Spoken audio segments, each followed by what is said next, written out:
What's up, everyone? Just want to welcome you all to Get the Gloves podcast. This is episode 3.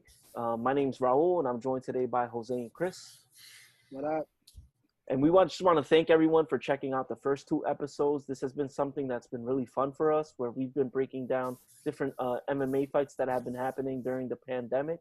And you can look forward to us continuing to do that as the UFC kind of gets back into normalcy with fans in the arenas. And also we'll be talking Bellator, things like professional wrestling, and also things like boxing.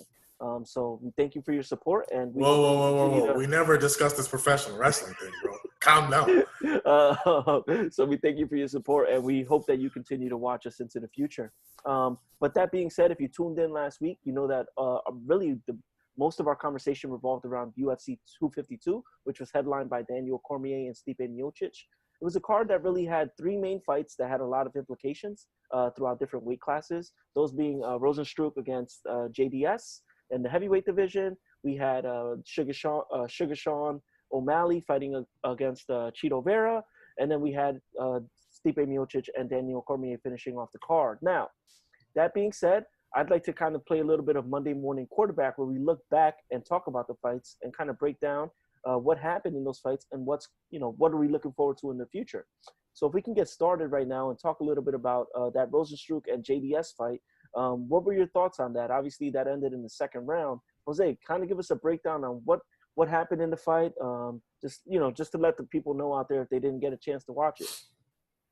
Well, the first round started off really competitive. JDS was utilizing all of his skills, his boxing, his footwork, and he was doing well. So I mean, I think he won that first round. Rozenstruik wasn't able to get off any like real big power shots to kind of put JDS in danger. But in the second round, that changed, man. JDS he has this bad habit of kind of now turning his back to the fighter, which is in fighting, boxing or MMA, whatever, you cannot turn your back to a fighter, man, especially at heavyweight with their power. And as soon as he turned his head, he turned his back, and Lorenzo, he just started coming at him and stuff, man. And he ended the fight. It was a pretty it was tough to see, man. JDS now is on a three fight losing streak. And listen, we all had questions about Rozenstruik coming back from fighting in May, getting knocked out in 18 seconds to Ngannou. It was a vicious knockout, and he looked amazing. Listen, he maybe didn't start off great, but he ended it freaking amazing. I mean, he put away JDS, who's again, he's been finished by knockout in his last 3 fights. So I mean, lot can be said about that. I mean, maybe it might be time for him to kind of call it quits, but and maybe he's having a new rising star in the heavyweight division with Rozenstruik. Yeah, you know what? I agree 100%. As far as how JDS looked and the great finish by Rozenstruik. Now, here's my thing here is JDS, I thought, looked great. He came in looking physically phenomenal. His footwork looked good. His boxing looked great. He has a terrible habit, like you said, of just turning his back. And it's like the Alistair Overeem syndrome, where you get hit and you just try to run away, and you can't do that with these big guys with these kind of reaches and power. Now, as far as Rozenstruik, I don't know, man. I'm not big on him.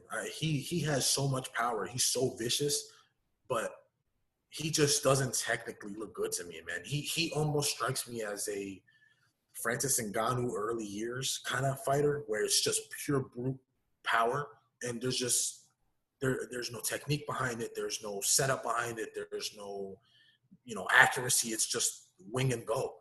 And you know what? That works, right? That works if you're fighting, a boxer or whatnot. But if you're fighting a tactician, you saw it against Alistair Overeem. He barely won. He won that fight off of luck, man. He threw a Hail Mary and knocked him out. He was getting beat the entire fight. I would love to see that run back, with all that being said. But I'm just not necessarily sold. I can't sit here and say I'd love to see him get a title fight or fight a top 2 guy or something like that. I just don't think he has a skill set for it. He's a brute strength guy. Yeah, great. You won. Wonderful. But that's half a division in heavyweight, man. You're walking around at 250 with, 6 feet tall. You're going to be pretty strong. You can knock somebody out. With all that being said, I mean, good win. JDS is a legend. I don't think he can fight in the top 5 anymore. Maybe not even the, top 8. He's probably a 10 and below guy. He's almost looking like a stepping stone at this point, like a gatekeeper, I guess. which is sad to say because, I'm a JDS fan. I like him, good guy. Former champion. He's former champion. He's beat some of the best. He represents the sport well, and I hate to see that for him, but he just doesn't carry the same chin and he doesn't carry the same power he once had, man. And Rosenstruck proved that. Yeah, I would say that. Obviously as he's gotten older, especially the last few fights that he's lost via knockout, after every fight, you start to ask that question, hey, is this the last one? Is this the last one? And I think eventually that question gets tiresome, right? So I think that JDS and his team are going to have some serious conversations, and that may be the people closest to him, because we all know that fighters like that, they don't want to give up on their own, right? So it may take the people closest to him, his trainers, his coaches, to have those. And Rosenstruck is his teammate. Yeah. They're teammates. They're good friends. He just moved down to ATT, yeah. So they're good friends. So it may take them to have those conversations with him, because as you guys mentioned earlier, three straight knockouts, and these are not knockouts in the lighter divisions. These are knockouts in the heavyweight division, which I think hold more weight on the knockout scale. You're looking at 250 plus, man. Yeah, so for sure, I agree with all your sentiments on that fight.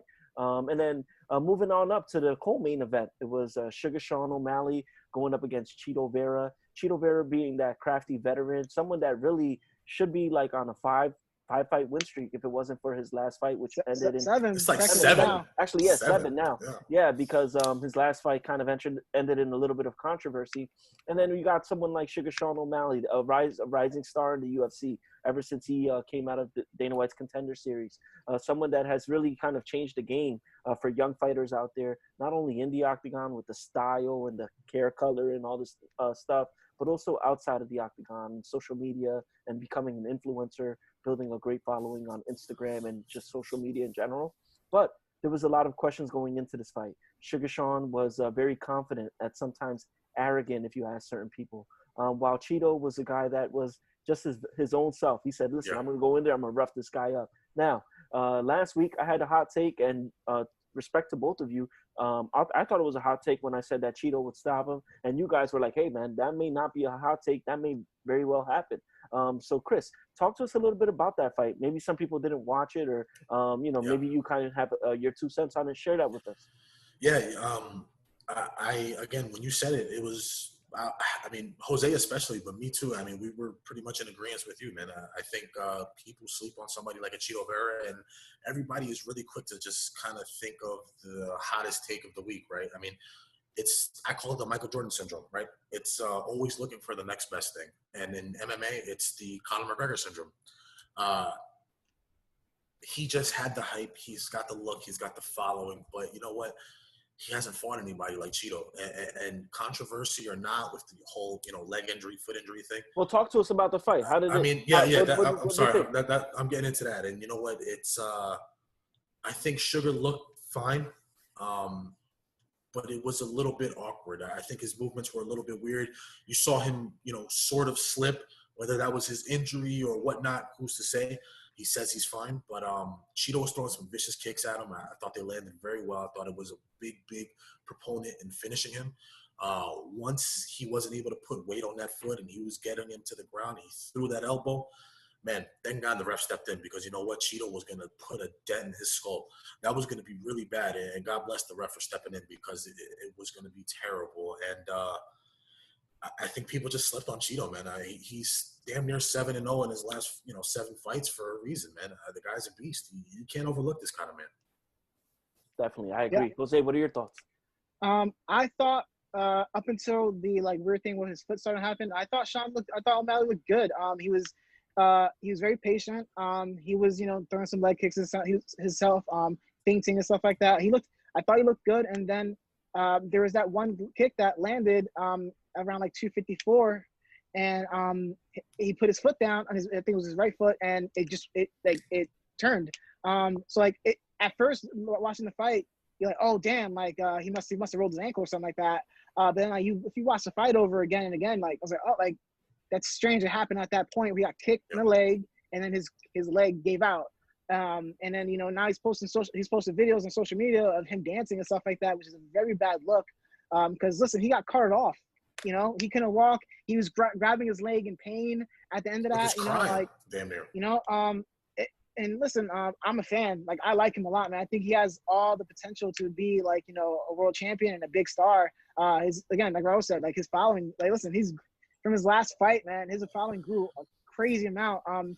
But I think part of it, he overlooked Cheeto, and I think it's a clear victory, man. It's clear that with now his leg being cleared, like it's not hurt. Cheeto landed that kick and it affected his leg, and then he finished him on the ground. Listen, the leg kick is kind of a freak thing, but it messed up his foot. He couldn't really stand on it, and then Cheeto landed some vicious ground upon him. And listen, Cheeto said himself, like, I landed that elbow, I heard him start to snore a little bit, and I kept hitting him, and then they called the fight. Listen, again, like Chris said, if that fight would have went any longer, he would have been knocked out cold. He would have took unnecessary damage. So it's a clear win for Vera, and I think now he's just going to be moving up to finding some real top talent in the 135 division. Yeah, and I think that the way the sport works is, and people can say what they want after the fight, right? Cheeto won the fight, and I know a lot of people were thinking that there was some controversy within the fight, but at the end of the day, I think it was a clean victory for Cheeto. And one thing that I would kind of let Sean know about is the fact that now people understand that those leg kicks may affect them, right? Because I know that he has that awkward style. I know that he's got the power in the right hand where he's knocking guys out, right? Sean O'Malley. But don't ever think that fighters are not watching tape and they're not going to study the fact that Cheeto was able to get in on those legs with those leg kicks and cause some damage. So I'm looking forward to seeing what happens with Sean O'Malley. I'm sure he'll bounce back. He's still super young. He's one of those guys that I believe is just always working on his game. So, who knows? He's got a long way to go in regards to a career, and we'll be talking about him for years to come. But I just hope that, this was a humbling experience for him. I'm sure that his actions after the fact haven't shown that. But hopefully deep down, while he's in the gym, while he's working, while he's talking to his team, they're able to learn from this and bounce back. But as you guys mentioned, I think you did a great job in breaking down the fight. Clean victory for Cheeto, and I can speak for myself in saying that I'm really excited to see what's next for him. Absolutely. And it was kind of strange, right? 252 was a little bit strange because the main event, Stipe Miocic against Daniel Cormier, is probably one of the greatest trilogies of all time, on papers, especially. Heavyweight championship, we're talking about the baddest man on the planet, things of that nature. But yeah, sure, I think the Sugar Show kind of did do a little bit of like overshadowing the main event. But I would say that his loss was a big deal in that co-main event. But let's go into the main event and talk a little bit about why this fight lived up to the potential that we all thought it would be, right? Two heavyweight champs, two guys that are 1-1 against each other, that know each other very well. What are your thoughts on how this fight went? Obviously, this had a big backstory where Daniel Cormier, win or lose, was going to end his career and walk off into the sunset with a victory, but also promised that if he lost, he would end his career as well. How did you guys think? What did you guys think about this fight, and did it play out in the way in which you thought it would? Jose, you can start off. Sorry, go ahead. I like going into this fight. It was a pick 'em, man. Like, it's hard to see. Like, listen, people slept on Stipe. They thought like that, with that knockout in the first fight, that DC was just better than him. And I think in the last round, because I think I did say that I thought DC was better. And because listen, DC was winning that second fight, and he just got, I guess, a little overzealous on the feet with the boxing, and he just thought he can take his shots and just piece him up on the feet. And Stipe made the adjustment and finished that fight. And I think a lot of that went into this next fight. That like, all right, well, all DC has to do is utilize his wrestling more, and he didn't use that in this fight, so it was very strange. DC did. I think DC won the first round. And in the second round, it was a close finish, like almost a close finish happening, because right after the end of the second round, Stipe dropped him and had him against the cage, almost similar to how he got finished in the second fight.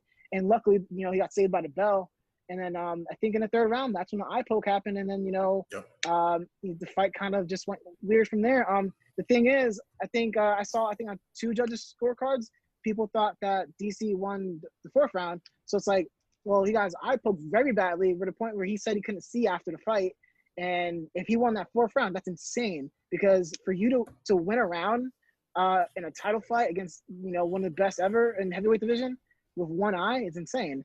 I think regardless, it's a clear victory for Stipe. Like, the eye poke does suck, and it does kind of maybe take a little bit away from it. But at the end of the day, Stipe is the best heavyweight of all time in the UFC division, and it's clear. No, I agree 100%, man. Stipe is proving it. He's defended the belt more times than any other heavyweight. When you beat DC twice, I mean, it's an accomplishment, you know. I thought for one reason or another, DC didn't stay with the takedown like he said he would. He said he was going to out wrestle him, and he just didn't. You know, he got one takedown and he never went back to it. You know, I can't speak on that, you know, further. He's a professional. He's one of the greatest of all time. He knows why he did that. He saw something that maybe somebody, you know, us as fans and spectators didn't. And I wish to know what that was, but he looked good. He almost got finished, I think, in the third.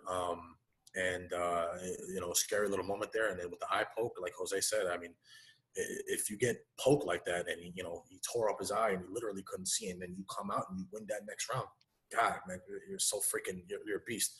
But with that being said, I think it's pretty clear. Stipe won, eye poke or not. And you know, it's sad to see DC go out like that. But as far as legacy goes, I think he set that a long time ago, being a double champ. And I think we can all agree that he's one of the greatest champions of all time, and he'll go down as one of the best heavyweights of all time. But this is Stipe's day, and he is the best heavyweight of all time, hands down. And there's a lot of big fights for him coming up, which, you know, we can talk about further. But yeah, Stipe looked good. He came in looking better than ever. And I thought he was going to lack some power, but his shots looked great, very crisp. You could see the power behind it. And DC just looked a step behind the entire fight. And sad to see him go like that, man, but we're appreciative to have him. Yeah, I think that this fight taught us lessons. And I hope it taught lessons to up-and-coming fighters and other fans just like us. When I look at the fight, I think that this taught us a lesson on Daniel Cormier's career in general, right? A guy that has been at the top of the world, but also a guy that has felt the bottom, that has taken big losses. When you look at the fact that in the third round he was poked and said he couldn't see from then on, couldn't even see in the post-fight interview, that really sums up his career, right? A guy that has gone through the fire, but still has dug deep and been able to climb back up. How did he finish that fight without seeing? I have no idea, you know, out of that one eye. Now, when we look at Stipe, I hope that this serves as a reminder to up-and-coming fighters that you can be the champion by just performing, right? Stipe's not this trash-talking guy, and that's what I like about him, man. And listen, he may not sell the most pay-per-views. He may not be the guy that's on the box of the Wheaties, on the box of Wheaties, or, you know, a guy that's going to get his own signature shoe with the Reebok or whatever. But he's a champion. He's a winner, and he continues to do it. So I think that other champions should take notes and say, hey, this guy doesn't do the antics. He doesn't do the trash talking. He just goes in there and performs. So that's one thing that I think the fight did. And it's kind of strange, but the fight really summed up both of their careers as a whole. Yeah, agreed 100%, man. He just goes out there and he performs, man. He is who he is, and he's not some kind of sideshow. He's a hero by day and a fighter by night, man. He's a firefighter, and, you know, he comes out and, you know, he'll kick your ass if he needs to. He's probably the greatest heavyweight of all time, like I said. So. Yeah, and he does have a great personality, and I think it showed in the post-fight conference. Like, he was just kind of making jokes the whole time and stuff like that, man. And, you know, it's unfortunate we don't get to see that side of him much, because I mean, he's only had fought the last two years. He's only fought once. Twice because of you know, I think after the first fight, I think there was an injury to him, and then after this last fight, he had a bad eye injury because of the eye pokes and stuff like that. You know, it's really just he almost might have had to retire if his eye didn't heal correctly. So I mean, you know, he has said he wants to fight more often. You know, he was hurt. That's why it took him a year to get back into this fight. And listen, man, from here on out, man, there's some really big fights for him that are really gonna cement his legacy as you know, the best heavyweight of all time. I mean, there's only big fights from going forward, and I'm super excited to see what's gonna happen next. Yeah, I definitely agree. Obviously, he's overcome his own obstacles, and to get into the octagon 2 times in 2 years, but really perform as a champion, I think is a testament to who he is as a person, as an athlete, Christopher, you mentioned that he is a fireman in his community. So I think that that just goes into the type of person he is inside and outside of the octagon. And I hope, like I mentioned before, that this kind of leads up and coming fighters or other champions in the organization down the right path. Now, with that being said, UFC 252 was it just was what it was, right? It had its hype, and it came and went quickly. You hate to see stories like that end for certain athletes, like it did for DC, but what can you do? I'm sure we'll see him on the broadcaster's desk, and I'm sure we'll see him continue to be a great advocate for the sport. Now, with that being said, if we can kind of just talk a little bit about what's next, right? Obviously 252 answered a lot of questions, but then it brought a lot of new questions to the table. What's going on in the heavyweight division? What's going to be next for Rosenstruck? What's going to be next for Stipe now that John Jones has vacated the light heavyweight title? Maybe we can start there and chat about that for a couple minutes. What's next? What do you think comes from the fact that John Jones has announced that he's vacating his light heavyweight title in pursuit of a heavyweight championship match?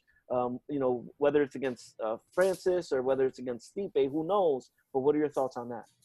Yeah, I think they already discussed having the next title challenger be Francis Ngannou. So I think that's almost set in stone where it's Francis Ngannou versus Stipe Miocic 2.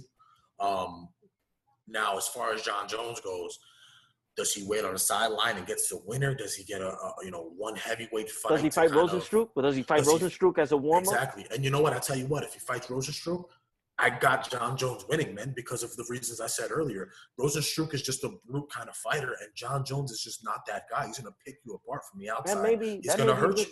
That may be a good scenario. You know what? It may be, because you know what? That'll make people will realize, look, John Jones is a tacticianer from the outside, man. He's going to hurt you against a brute who doesn't have that kind of technical ability. But do you think the risk is worth the reward, though? Do you think the risk is worth the reward of tune-up fight? I don't think you're giving Rosenstruck credit, man, because the dude's a world-class kickboxing champion. He has 80 fights in kickboxing. I know he does. I know he does. Pretty sure he went 70-8. So like, he does have technique. I mean, you don't win 70 kickboxing fights, whatever. So like, look, I'm going off of what I see, and what I see, I don't see the technique, man. I don't. Yeah. So with that said, I mean, listen, if he's going against John Jones, it's a different scenario, man. John Jones is the greatest, considered one of the greatest fighters of all time, and he shows it every time he fights. I think he waits it out. I think if he doesn't get the title shot right off the bat, I think he's gonna wait. I don't think he's gonna take anybody else. I don't think it makes sense for him to do that. I mean, listen, he's John Jones. He's the greatest light heavyweight champion of all time. He deserves to wait it out. Listen, also maybe he's probably best for him to probably put some size on because he's gonna be fighting heavier dudes, man. Listen, he's not a small guy, but he makes 205 pretty well. I definitely think that he should probably take his time, build the size up, and then fight the winner of Stipe versus Francis. What if he gets DC at heavyweight? You think that would be a fight that could happen? DC is not coming back unless it's for title fights. Yeah, I think the DC story is a huge money fight, man. It makes zero sense. It's a big money fight, man. No, but really, DC's coming off 2 losses. Yeah, it's not. It's really not. I'm talking about just financially, man. Are we talking about bad fights to make? Yeah, that's what we're talking about. Okay, cool. Yeah. If we were talking about bad fights to make, we'd be talking about me fighting you. Come on. Hey. Do we need to get the gloves, Jose? Stop it. I bet the money on I won't die. Listen, I don't know that. I might kill you, bro. I love you, but I might. It depends. How much Jack have I had? I don't know. Listen, I didn't die last time. Yo, how about TRT Jose? It was my birthday, that's why. Yo, TRT Jose is no joke. What about TRT Chris? Listen, bro. I'll go TRT Jose all the time, bro. Listen, I'm not messing with Jerry Curl Jose. That's all I'm saying. No, but really, man. But really, like you guys mentioned, UFC 252 answered a lot of questions, also exposed a lot of questions, for what's to come in the UFC. But all that means is that we win as fans, right? Whether or not Francis comes and fights Stipe, or whether we see John Jones Stipe, or whether we see that crazy fight, which I think would break records, John Jones against Francis, right? We just win as fans, and we're lucky to be able to watch the product, and that's a testament to what Dana's been doing and the rest of the UFC staff, putting this on during the pandemic. Now, I know we talked a little bit about what happened at 252. I know we talked a little bit about what's next for John Jones since he vacated the light heavyweight title. But just really quickly, if we could just kind of have like a lightning round. What are you looking forward to in the last quarter? Now that a lot of big fights have been talked about for the fall season, what are you guys looking forward to as we finish off the summer, madness here with the UFC?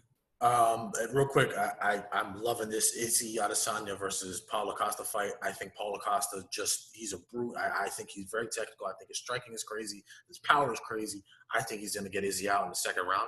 I like Izzy. I think he's a very good personality for the sport, but I got Paulo Costa winning that fight. Cool. How about you, Jose? What are you looking forward to in the fall? Yeah, there's two fights for me. I'm super looking forward to the Justin Gaethje versus Khabib fight. I think that's going to be Khabib's really his toughest fight. I think Justin Gaethje just has literally all the skills to match up with him. He has the power in his hands, great boxing, and just great leg kicks, and now great defensive boxing. So I mean, and he has world class wrestling. So we'll see if he can match up with Khabib. But that's the fight I'm looking forward to probably the most, and I can't wait to see Adesanya versus Costa. I'm going with Adesanya. I think I hyped up the last fight really well, so I'm gonna say that I'm hyped up about this one. It's probably goes good. Wait. What last fight? The Izzy and Yoel? Yeah, the one that put everyone to sleep. So I think that's my man's batteries died. You all remember batteries? He was standing like Hitmonchan. So like I don't know. I have a feeling Izzy's gonna. This guy said Hitmonchan. He was standing, bro. He just stayed like that the whole time. But I think that that fight might go the same. But I think it's different though. I don't think so. Costa's not gonna fight like Romero. He's gonna bring it to him. So Izzy's gonna have his hands full with that fight. He's gonna have his hands full. Agree. Yeah. Yeah. So thank you guys for sharing that. I know that there's going to be a lot of different things coming up in the fall. I think it was a successful summer for the UFC. We got to see Fight Island. We got to see some good fights over at the UFC Apex Center. And that being said, like I mentioned before, there's great fights to come. And all that means is that we win as fans. And I hope that we continue to have these conversations. As Christopher mentioned before last week, and I keep calling you Christopher. Sorry about that, Chris. But as you mentioned, I feel like I'm in trouble when you call me Christopher. As you mentioned last week, we just want to thank everyone that's been supporting us. We really appreciate it. And that being said, we will be switching up our schedule a little bit. So look forward to us sending out a new episode on a different day of the week, just to kind of give us a little bit more time to have these conversations and lead up to big fights. But with that being said, thank you so much for checking in with us. This is episode 3 of the Get the Gloves podcast. And it's only right, Chris, that you send us off. Go ahead, buddy. You know what I say every week, baby. If you got a problem, you get the gloves. See you next week, guys. Peace. Thanks, everybody.